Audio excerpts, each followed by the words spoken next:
Hello guys, you are welcome in my channel golden future 07 में आपका welcome है। आज की हमारी टॉपिक है क्लास 12th का मॉडल पेपर होगा chapter 2 lost spring. Lost spring से शार्ट आंसर इम्पॉर्टेंट क्वेश्चन मैं आपको आज देने वाला हूं, तो इस वीडियो को आप ध्यान से देखेंगे और जो भी क्वेश्चन आपको यहाँ पे बताए जा रहे हैं उसको आप लर्न रखेंगे तो ज़्यादा बेटर होगा, इसलिए कि आपके एग्ज़ाम से बिल्कुल टचअप होने वाले क्वेश्चन दे रहा हूँ मैं। ठीक है, तो आज जो आपका पहला क्वेश्चन होगा वो ये होगा। पहला क्वेश्चन कि how many rack pickers, question number 1।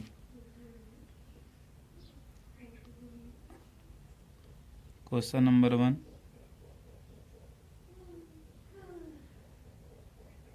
How many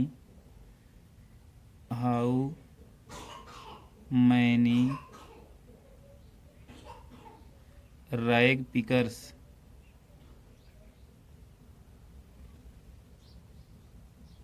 ठीक है, how many rack pickers used to live in Seemapuri.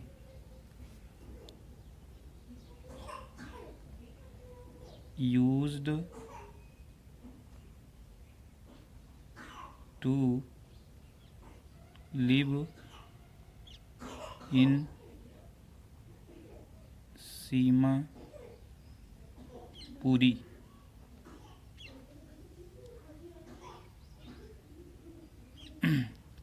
Seemapuri, ठीक। उसके बाद दिल्ली, सीमापुरी दिल्ली।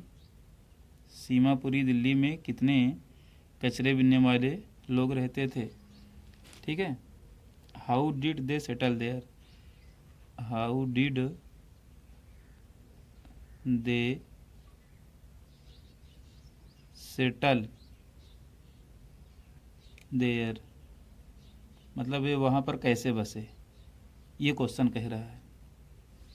अगर आपने चैप्टर पढ़ा होगा तो आपको जानकारी होगी कि कितने रैक पिकर्स वहाँ पे रहा करते थे। 10,000 रैक पिकर्स हैं ना, 10,000। तो हम लिखेंगे 10,000 रैक पिकर्स, इसको हम डिजिट में लिख सकते हैं या फिर आप उसमें लिख दें वर्ड में, कोई दिक्कत नहीं है, ठीक। 10,000 rack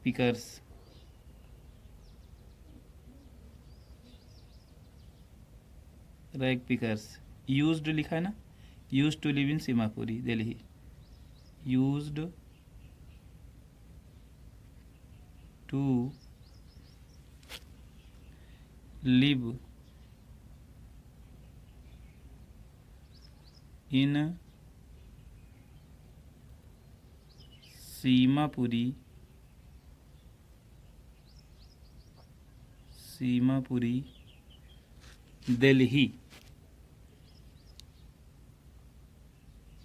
Delhi.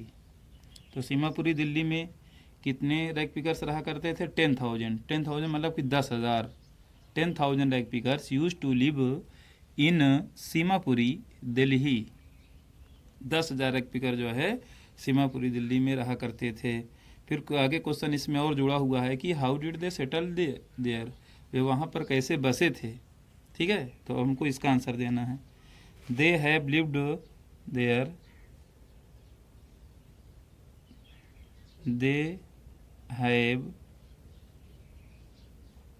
Lived there for more than 30 years।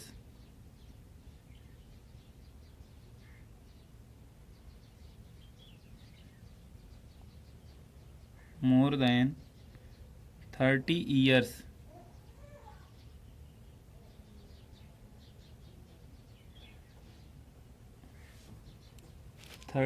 years। ठीक है। As they are the squatters, वो बशिंदे थे ना। As they are the squatters who came from the squatters. Squatters means होता है बसिंदे। हाँ, बसिंदे थे कहाँ के? बांग्लादेश के स्क्वैटर्स who came from Bangladesh in 1971, who came from Bangladesh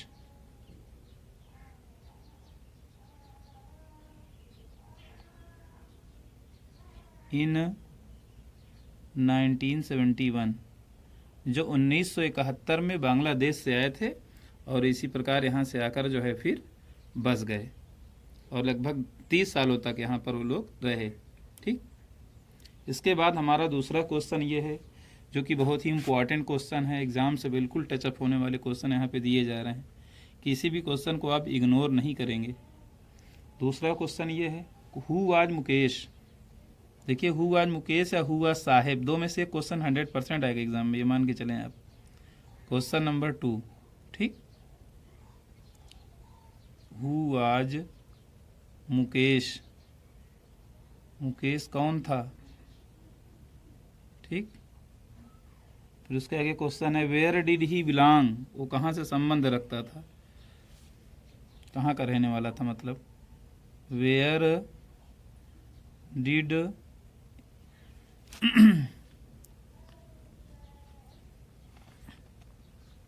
where did he belong. ठीक, where did he belong and what was his ambition, and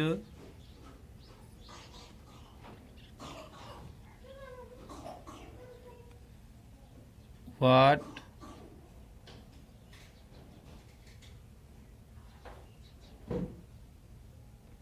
was his ambition, और उसकी इच्छा या आकांक्षा क्या थी। ठीक है, मुकेश की, बहुत इंपॉर्टेंट क्वेश्चन है ये, आंसर इसका देते हैं। मुकेश कौन था ना,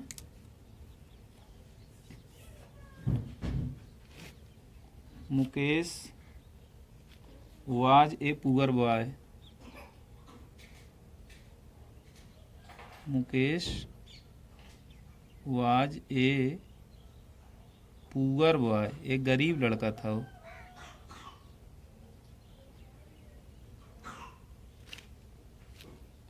who volunteered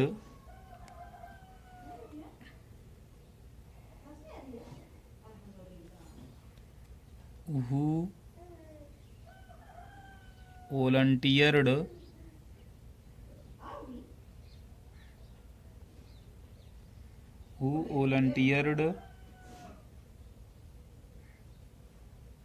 to take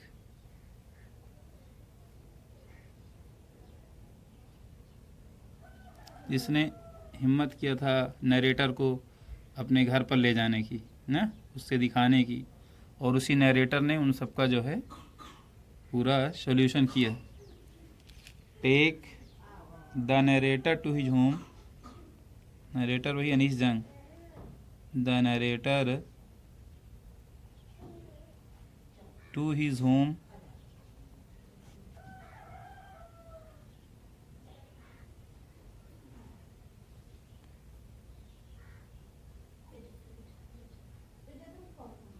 to his home. Where did he belong and what was his ambition? He belonged to Firozabad. He belonged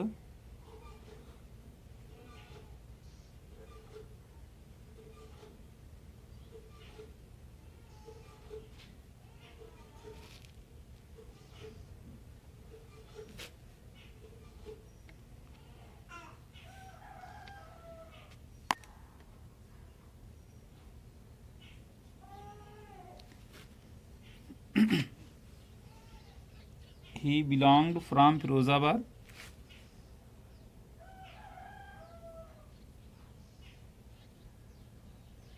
वो फिरोजाबाद से संबंध रखता था। From Firozabad, he belong from Firozabad, वो कहाँ से संबंध रखता था? फिरोजाबाद से, ठीक। और फिर उसके बाद व्हाट वाज हिज एम्बिशन, तो his ambition was different, his ambition was to become a motor mechanic, was to become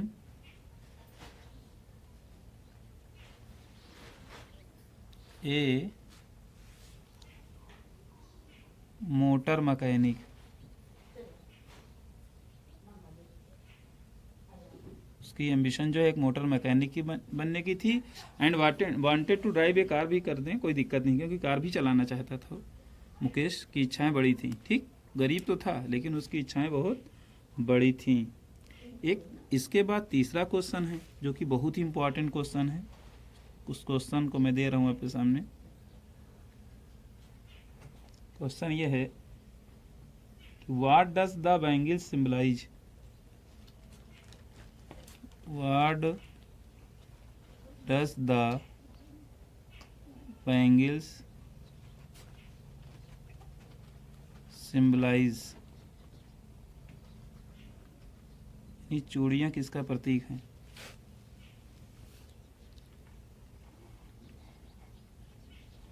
symbolize, ठीक, चूड़ियाँ किसका प्रतीक हैं? What is the role of bangle makers of Firozabad, what is the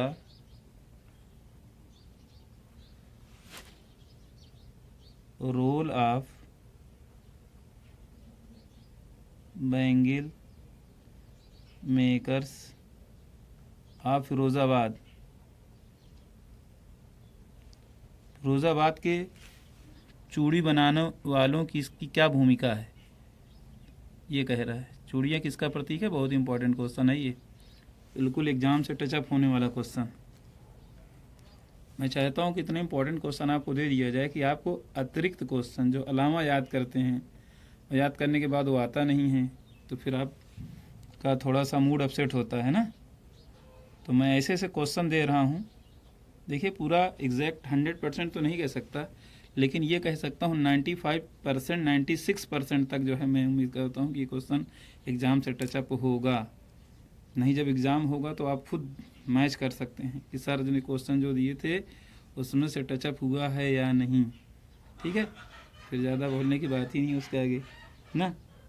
तो the bangles symbolise and Indian women's suhag, चूड़िया किसका प्रतीक है?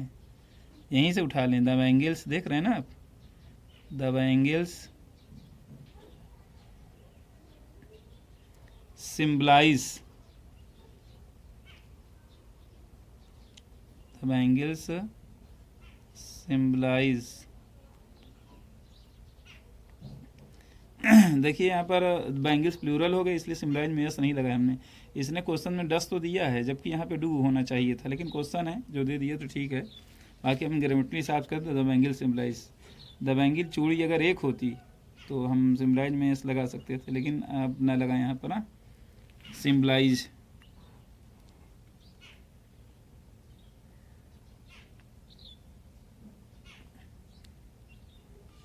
Symbolize an Indian women's सुहाग,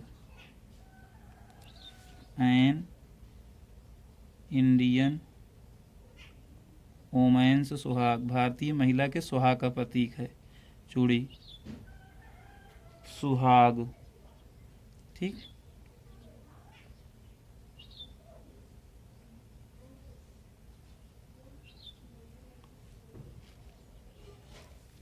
सुहाग का प्रतीक है।